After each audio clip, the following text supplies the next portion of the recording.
that. I wanted to focus just a moment on the Presidential Emergency Operating Center. You were there for a good part of the day. I think you were there with the Vice President. And we had that order given, I think it was by the President, that authorized the shooting down of commercial aircraft that were suspected to be controlled by terrorists. Were you there when that order was given? No, I was not. I was made aware of it during the time that the airplane coming in to the Pentagon. There was a young man who would come in and say to the Vice President, the plane is 50 miles out. The plane is 30 miles out.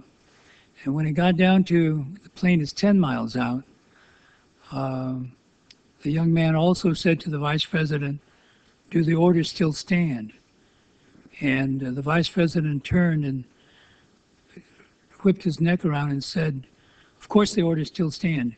Have you heard anything to the contrary? Well, at the time I didn't know what all that meant. And the flight you're referring to is the flight that came into the Pentagon. Yeah. And so I was not aware that discussion had already taken place.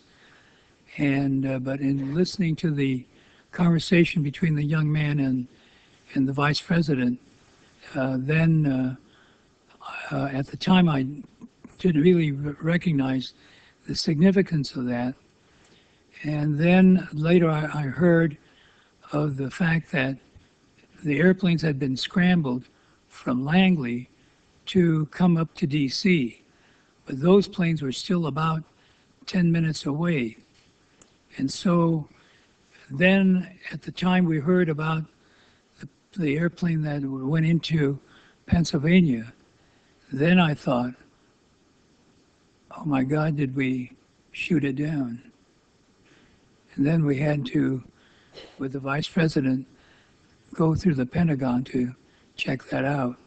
Let me see if I understand. The plane that was headed toward the Pentagon and was some miles away, there was an order to shoot that plane down. Well, I don't know that specifically, but I do know that the airplanes were scrambled from Langley or from Norfolk, the Norfolk area, and so.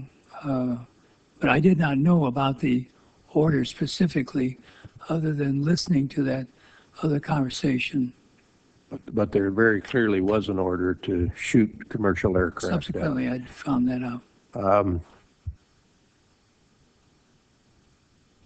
With respect to Flight 93, what type of information were you and the Vice President receiving about that flight? The only information we had at that point was when it went into when it crashed. I see. You didn't know beforehand about that airplane? Did not. And so there was no specific order there to shoot that plane down? No, sir. But there were military planes in the air in position to shoot down commercial aircraft. That's right. The planes had been scrambled, I believe, from Otis at that point.